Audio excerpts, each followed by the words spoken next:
Hi, my name is Crystal. I am one of the co-founders of Bumblechutes, and today we're going to be talking about our all-in-one wood conditioners. The two options we have here are our full-size options. We have an 8-ounce and we have a 4-ounce. This is actually the one product that started the company. This is what we started with. And what's great about it is it has fractionated coconut oil in it. There's no mineral oil products in it at all.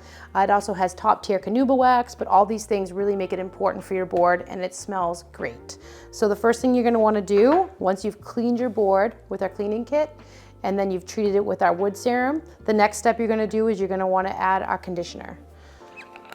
So you're going to take your wood conditioner, and you're gonna use a buffing pad. And with the buffing pad, you're just gonna wanna go in circular motions. And the important difference with this product versus our serum is that it actually has a wax in it as well. All of our wax comes from local beekeepers here in the United States. And it's really gonna protect your board on top as well as hydrate the wood on the inside. So you're gonna use all the wax that you need for your board. And depending on how dry it is how much you're probably going to need. And typically I do this about once a month or every couple weeks, but it really depends on how often you're using your board, and cleaning your board will determine on how much you need or how often you need to treat it. So once you've wiped off all the excess wood conditioner, you're just gonna let it sit overnight, and then the next day it's ready to go. If you have any questions, please reach out to us at our email or phone number. Thank you so much for watching.